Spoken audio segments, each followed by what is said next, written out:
I'm Sarah Zarell, the board chair of the Hollywood Chamber of Commerce, and it is my pleasure to welcome you to the Hollywood Chamber's Hollywood Walk of Fame ceremony for Ken Jeong.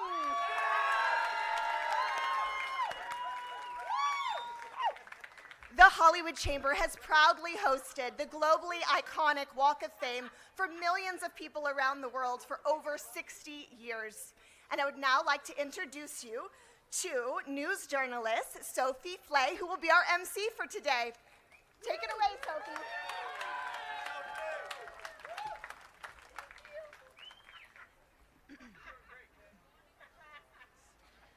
Good morning, everyone, and welcome to Hollywood.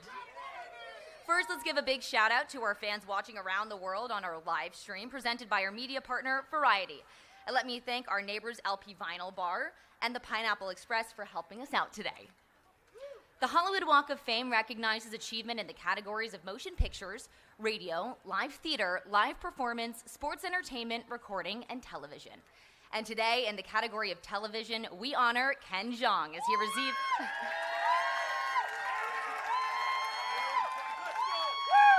he receives his star number 2,794 on the Hollywood Walk of Fame. Now, before we invite our speakers to the stage, let me tell you a little bit about our honoree.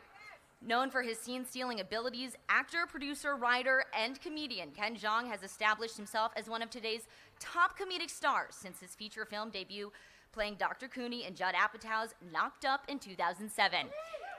Ken has gone on to create memorable roles in both TV and film, most notably the Hangover franchise, Community, and Crazy Rich Asians. He also created, wrote, executive produced, and starred in ABC's Dr. Ken. Ken can currently be seen as a panelist on the hit Fox TV series The Masked Singer, and as the host and executive producer of I Can See Your Voice. Ken is set to appear in season 2 of Fox's critically acclaimed legal anthology series Accused, starring in Eugene's Story, an episode directed by Michael Chiklis. Ken can also be seen in A Great Divide, which explores the wave of anti-Asian racism that occurred in the wake of COVID. He can also be seen in Kevin Smith's coming-of-age comedy, The 430 Movie, and the action comedy sequel, My Spy, Eternal City. He recently made a splash in Apple TV Plus's acclaimed murder mystery comedy series, The After Party. Ken also had a starring role in Charlie Day's directorial debut, Fool's Paradise. He also starred in Mike Myers' The Pentaverate and had a memorable role in Will Arnett's Murderville. Fans also know Ken from his Netflix stand-up special, You Complete Me, Ho, which earned him a People's Choice nomination, as well as films such as Role Models, Step Brothers, Ride Along 2, Transformers, Dark of the Moon, Couples Retreat, Tom and Jerry, Goosebumps 2, and Pineapple Express. The actor has also lent his voice to the Oscar-nominated Over the Moon, Despicable Me 2, and reoccurs as Dr. Yap in the beloved animated series Bob's Burgers. Ken's career path started off on a different course. He earned his undergraduate degree at Duke University and went to get his medical degree at the University of North Carolina. Ken completed his internal medicine residency at Osher's Medical Center in New Orleans while developing his comedy. In short, the doctor is in. Ken dedicates his spare time to volunteering with Stand Up to Cancer, which is a cause very close to his heart. Ken is using his platform to call attention to issues affecting the AAPI community and advocates for change in hopes of having a lasting impact. Please help me in welcoming to the stage our newest Walk of Famer, Ken Jeong.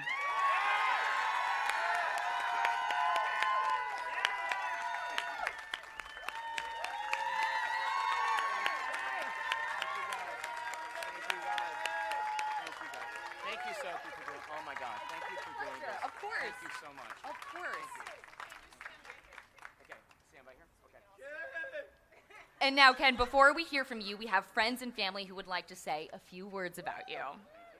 Our first speaker today is an actor, director, writer, and producer who is best known for his work as Louis Wong on ABC's Fresh Off the Boat. Jimmy Woo in Marvel Studios' Ant-Man and the Wasp and WandaVision, Dr. Stephen Shin in Aquaman, and the recent sequel, Aquaman and the Lost Kingdom. He co-wrote, produced, and starred in the critically acclaimed hit Netflix romantic comedy, Always Be My Maybe with his longtime friend, Ali Wong. He was recently cast as a series regular in the Shonda Rhimes-produced murder mystery, The Residence, for Netflix, as well as the heist thriller, Eeny Meeny. His production company, Imminent Collision, aims to produce comedy-forward stories from Asian American perspectives. Please welcome Randall Park to the stage.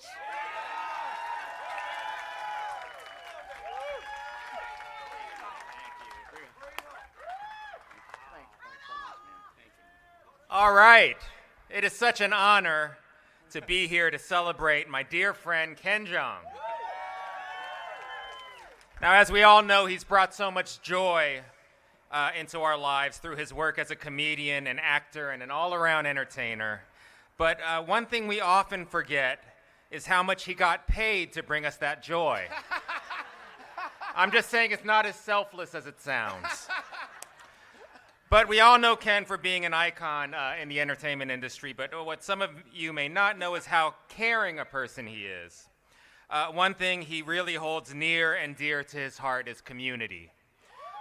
Yeah. I'm not talking about Asian Americans, I'm talking about the TV show Community. Because again, they paid him a lot of money. In all seriousness, Ken does really care deeply for his AAPI community. What a lot of people don't know is how much of an incredible supporter he is of young Asian American artists and filmmakers. Ken also loves his comedy community, his medical community. He loves his country. He loves his city. He loves his beautiful family who are here today. Give it up for his family. But the reason why I love Ken so much is because he's also a great friend. There's so many stories I could tell, but here's one that encapsulates who Ken is. So my daughter Ruby is on the autism spectrum, and because of that, I'm deeply invested in causes that will make the world a better place for her. So I'm on the board of an amazing charity organization called Culture City. Give it up for Culture City, yeah. Culture City works towards acceptance and inclusion for those with sensory needs. And just from sharing my story and the stories of others with Ken, he was so moved that he wanted to be a part of it. The first thing he said, I remember with tears in his eyes, was, "How much does it pay?" I said, "Nothing, Ken, it's a charity." Anyway, Ken ended up joining the board, and he's dedicated so much of his time and energy into Culture City, even though it's a cause that doesn't necessarily affect him directly. But that's who Ken is. He has the biggest heart. He's always been there for me in my times of need, and he truly does bring me so much joy. So while I'm honored to celebrate him and this crowning achievement today, I'm even more honored to call him my friend. So congratulations, Ken. I love you, man.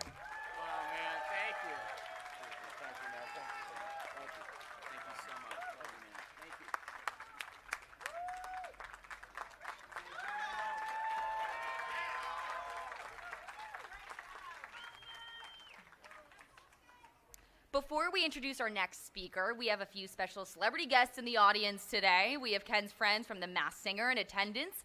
Please welcome Jenny McCarthy-Wahlberg, Nick Cannon, and we have Yvette Nicole Brown, Jay Sue Park, and Fraser Smith. You're a pretty popular guy, Ken.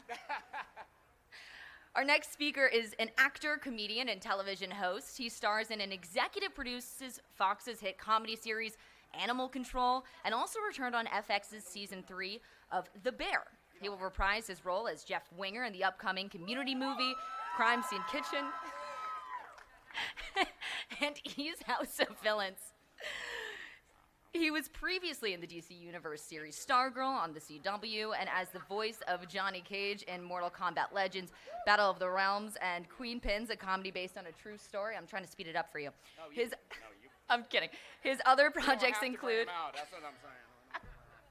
His other projects include Card Sharks, Twilight Zone, Mortal Kombat Legends, Scorpion's Revenge, The Happy Time Murders, as well as Netflix's A Stupid and Futile Jester, opposite Will Forte. Please help me welcome Joel McHale to the stage. Thank you. Thank you for that reading of my Wikipedia page. That was, wow. Ken, would it have killed you to wear a tie today? Good morning, fans of Ken Jeong. Tourists, Jimmy Kimmel staffers on lunch break, people buying weed at the Pineapple, and people experiencing homelessness. Thank you for being here this morning. I first met Ken in 2006 when I sued him for malpractice because he left a clamp inside my stomach after a botched surgery. You're a monster. All right, I'm kidding. I'm sorry. I know I only have 35 minutes to tell you about my friend Ken Jeong and what he has pulled off in his short 81 years on this planet. I'm kidding, man. I didn't mean to call you short. All right. I don't know if you know this, but today is Ken's Day. It is Ken's Day. I know you think this is some snappy phrase cooked up in a Fox TV marketing meeting. It's not. I just made that up right here in this moment. First, as you know, Ken is a doctor. Everyone talks about this, especially him. But I'm going to say a little bit more about him being a doctor because it just gets said, and then he gets introduced as a panel on a guest on a show or something. But I just want to say this. Okay, a young Ken Jeong went to Duke University. That is a hard thing to do, right? None of you went to Duke. You're in Hollywood, okay? Then Ken went to med school at UNC. Harder to do. Then he did his residency at UCLA, and he put in all those thousands of hours to be a doctor. Hard to do. And then you know what Ken said while he was doing that? He said, I think I'll go to some open mics. I think I'll audition for some commercials. That is also hard to do. And then just a little bit later, Ken literally burst onto the screen, naked and screaming and commanding one of the biggest comedic performances in one of the biggest comedies of all time, The Hangover, guys. Thank you, Joe. That's very nice. It didn't gross as much as Ted, but it was right up there. This is nearly impossible to do. It's like what Steph Curry did for the NBA. He's a little shorter, but still. This is why it's Ken's Day. Say it with me. It's Ken's Day. And in a few short years after that, Ken now is one of the most recognizable comedians on the planet. And this is why we are putting his name on a piece of brass and putting it in the Hollywood Walk of Fame. Not easy to do. It is Ken's Day, everybody. I also want to say this is the most well-positioned podium I've ever spoken at. Sorry back there. Photographers, top billing, best seats. And also, Nick Cannon has not been mentioned that he's here. Nick Cannon is here, everybody.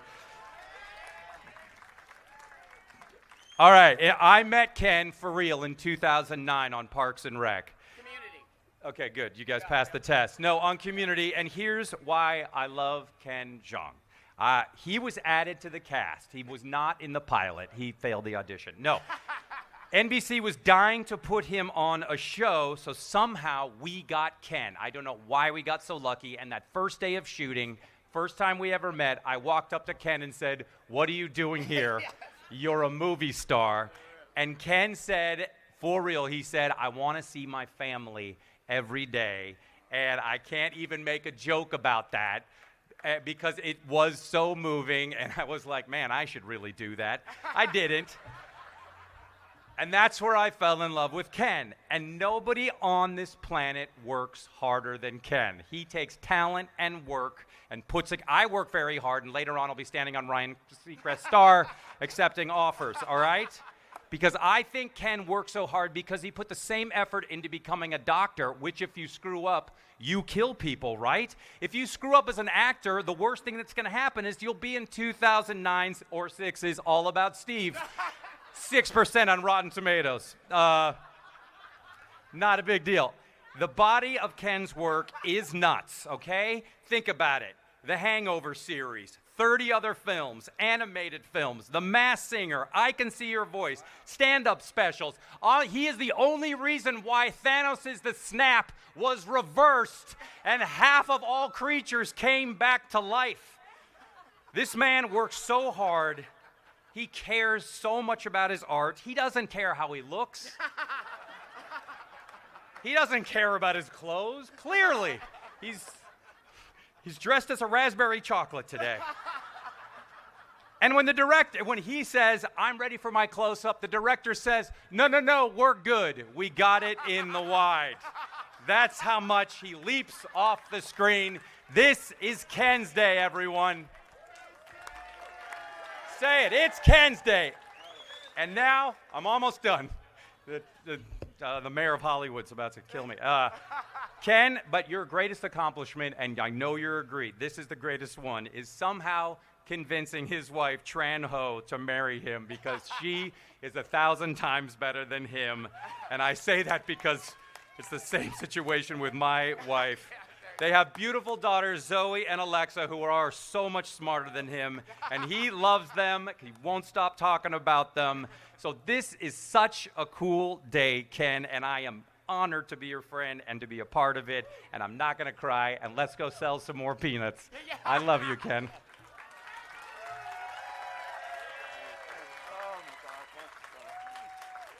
That was too long. It was way too long.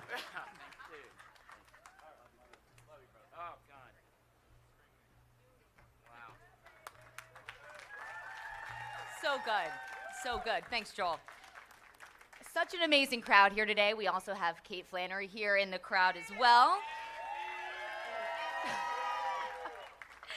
And we have another special guest. He is a 5-time Grammy Award nominee, diamond-selling performer, actor, entrepreneur, and philanthropist. At the age of 21, he had written and produced songs on over 20 gold and platinum albums, including Michael Jackson, Mark Anthony, Pink, Christina Aguilera, Usher, Jennifer Hudson, and many more. Alongside his music accomplishments, he is part of the panel of judges on the Fox's The Masked Singer. Please welcome Robin Thicke, who has a special tribute in store for Ken.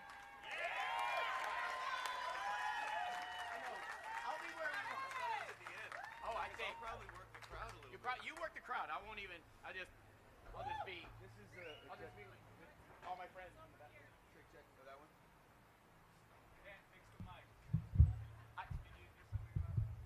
Hello. Oh, there we go. Hey, everybody. How y'all doing? You know what? I think I'm just going to have some fun and work the crowd a little bit since we're all here. They say they usually don't have performances, but Ken really wanted me to sing a song, so we'll have some fun. Let's roll the music. Make sure it's loud, baby.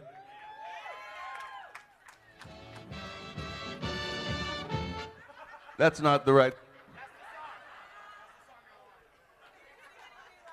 You know it, baby. All right, y'all. This is a shout out to my boy Ken, who never stops believing, and I never stop believing in you, baby. Just a small town girl, living in a lonely world. She took the night train going anywhere, just a city boy, born and raised in South Detroit. He took the midnight train going anywhere. Ooh, don't stop, baby. Ooh, no, don't stop, baby. A singer in a smoky room, the smell of wine and cheap perfume. For a smile to share the night, it goes on and everybody sing. On and on, strangers. Come on, Brian. Up and down the boulevard in the shadows, touching in the night. Streetlights, people, just to find emotion out and somewhere in the night. Ooh. Turn it up, play that music a little louder. Come on, it's a celebration. I love you, Ken. Work hard to get by. What's the thrill? Spending anything to roll the dice just one more time. Ooh, ooh. Some will win and some will lose. Sing the blues. It goes on and on and on and on. Stay just waiting up and down the boulevard in the shadows, searching in the night. Ooh, streetlights, fever, living just to find emotion out of somewhere in the night. Ooh, give me some air guitar. Give me some air guitar. Come on.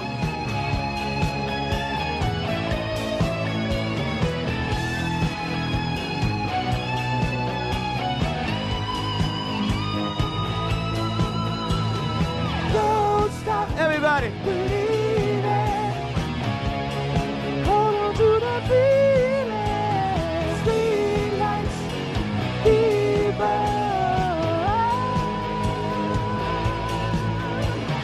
Don't stop believing.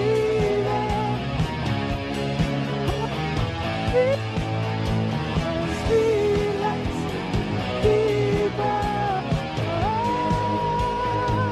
Ooh, don't stop believing. Put your hands together for Ken, everybody. Hold on to the feeling. Streetlights, fever. Thank you so much. God bless you. I love you, Ken. Thank you.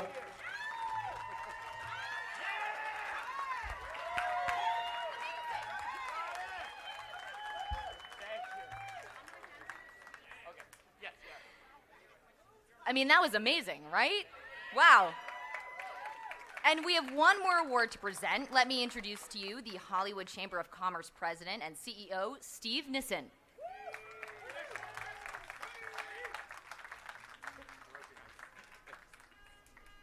All right, who out there would like me to sing too? All right, I'm Steve Nissen. I'm the president and CEO of the Hollywood Chamber of Commerce. A few observations before we get on with why we're here. Mr. Jeong? Two things. We were not separated at birth, and we didn't have the same person dress us this morning, but we're both in some eggplanty pink outfit. The Hollywood Chamber of Commerce has been administering the Walk of Fame for over 60 years. And as I often say at these ceremonies, this is a street of dreams and creativity and innovation and aspiration and genius. Well, today, as Joel McHale observed, this man, many of us, wanted to go to medical school when we were kids, or at least our mothers wanted us to go to medical school. And we didn't get there. Many of us wanted to become actors and actresses, and we didn't get there. And even many of us would love a star on the Walk of Fame and don't get there. This man has accomplished all three things.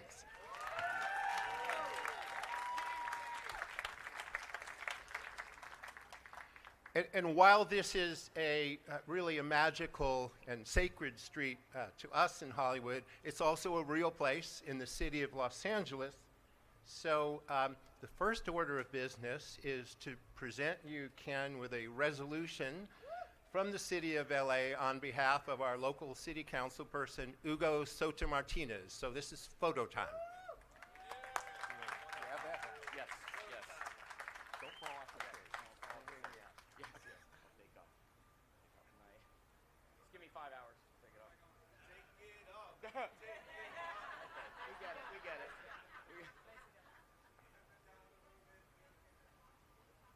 Like that? There I go. So proud of you. Steve, look to your fans and friends.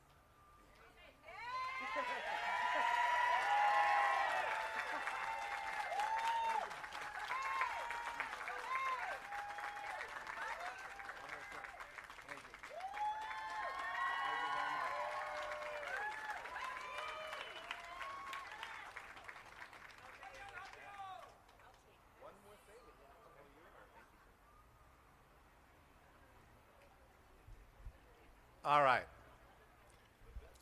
So as Joel McHale observed, it's Ken's Day, but we get to say it's even a little bit more than that. So I get to say on behalf of the Hollywood Chamber of Commerce, today is Ken Jeong Day in Hollywood! Oh, thank you, Steve. Thank you so much. Thank you. You're too kind. Thank you. Thank you, Steve. Please give it up for everybody here. Thank you, Randall Park. Thank you, Robin Thicke. And that's all. Thank you so much. And thank you, Joel McHale, for just being the best last-second booking, in the history of the Walk of Fame. I just want to thank Joel. I love you. I love all three of you so much. Thank you for being here. And oh, God, I don't even know what to say. Thank you, Hollywood Chamber of Commerce. Thank you to Steve. Thank you to Anna. Thank you to everybody. Thanks to, most importantly, thank you to the fans. Thank you. This is all about you. This is not about me. This is about the fans. You know why? Because I was a doctor at Kaiser Permanente for like 7 freaking years. And in and in no way did I didn't even think I could be an actor, or I just wanted to be a working actor. I took my first acting class at Duke, shout out Blue Devils, and I wanted to, yes, but I didn't know if it was possible. And I really thought once I started doing acting full time, that's why I still kept my license. I still keep it to this day, just in case I need to go back. But because of you, I never have to go back. It is because of the fans. It is because of you. I'm not the funniest guy in the world. I'm not the most talented guy. And according to Joel, I'm not the tallest guy. But I am the most grateful guy, and I'm the most grateful person to my fans, to any audience member watching me, because at the end of the day, you are putting bread on my table. You are letting me do what I love to do more than anything else in the world. So from the bottom of my heart, I cannot articulate how much I thank the fans, and this is your star because you are my star. Thank you so much. I 1,000,000,000% mean that.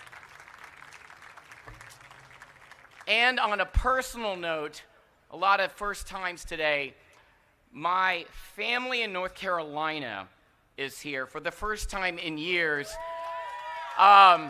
Great joy, great joy. My father, D.K. Jeong, 94 years young. Yes. 94. All right, you don't have to stay up that long. Just you're pulling focus. Please don't be like Joel McHale. Please, he's a bad role model. 94 years old, retired economics professor from North Carolina A&T State University. You are my role model. You are my rock, and you made me the man I am today. I thank you for that, and please, okay, don't get up again. Please, I know my dad looks exhausted today because he was out partying all night with Robin Thicke at Delilah, but that's beside the point. I had to pick him up this morning. Let's not make it weird. Now, I am proud to be your son. Thank you so much. And even more of an art. My mother is here. My mother is here. She has the most generous, artistic heart in the world. She herself is an accomplished pianist, accomplished singer, and true story, she was the first person to tell me to do The Masked Singer. When I first got offered, I went to my mom and she said, "Oh, Kendrick, it's so great." I was named Kendrick. She named me after Kendrick Lamar. And she said, "Kendrick, you have to go on Masked Singer. It is a game changer," because it was created in Korea. And I did, and here we are. And here's the star. Thank you, Mom. So proud to be your son. And my sister, Sarah, oh my goodness. From North Carolina, my sister, Sarah, also graduated Duke, go Devils. And she doesn't get enough credit. She is my first fan.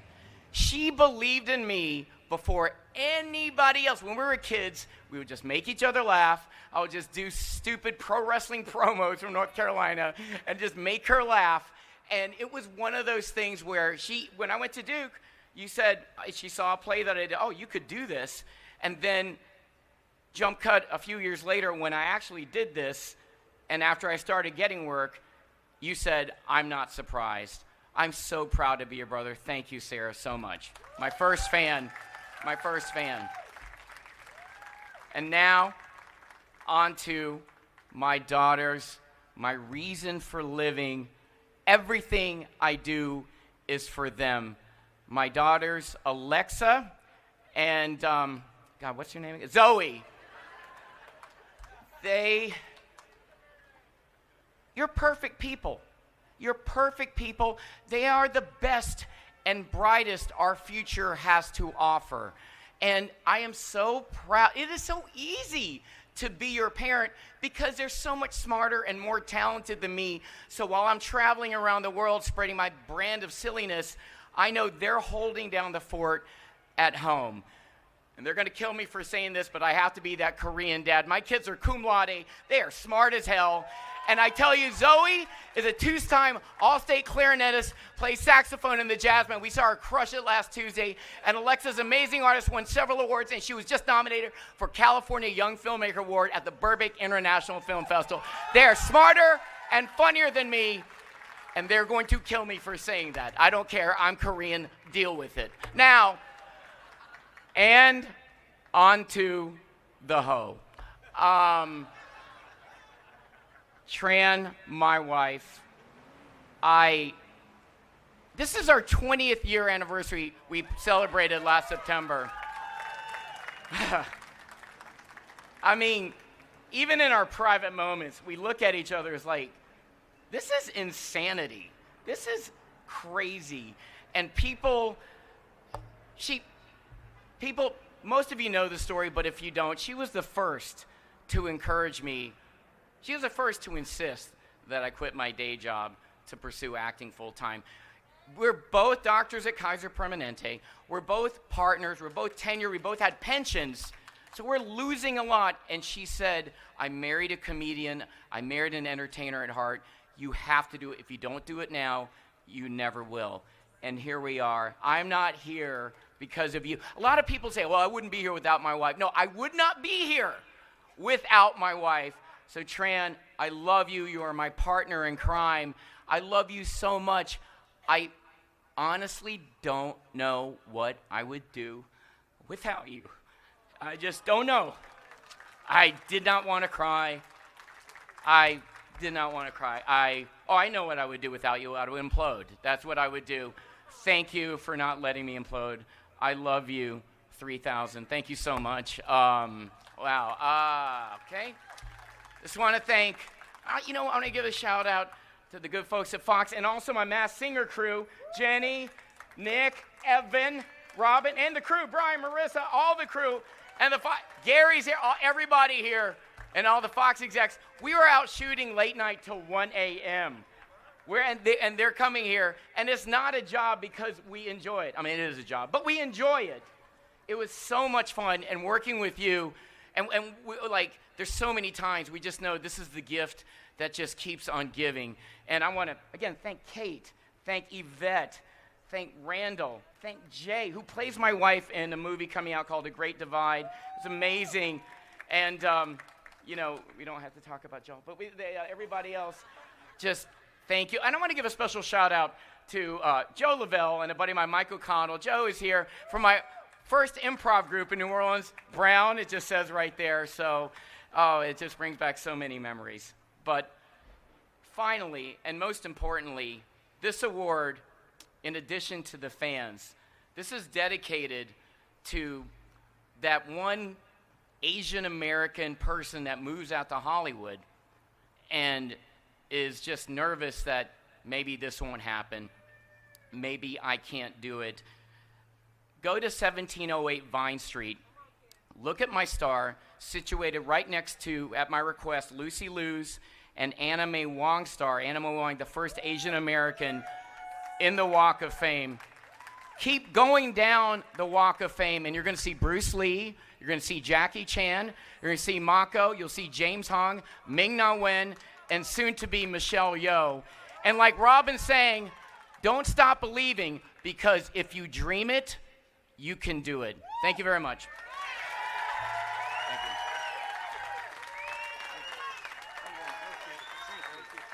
Hang on one more second, then Yeah, we'll go thank down you. the street. Thank you. That was great. Thank you. All right, thank you, really, for those beautiful remarks. And you can feel the joy and the love from your fans, and having your family here is just wonderful. We should all look so good at 94. We have one more act of celebration, and that is to unveil the star that millions of people will see in the coming years. So let's do it. Let's do it. Thank you.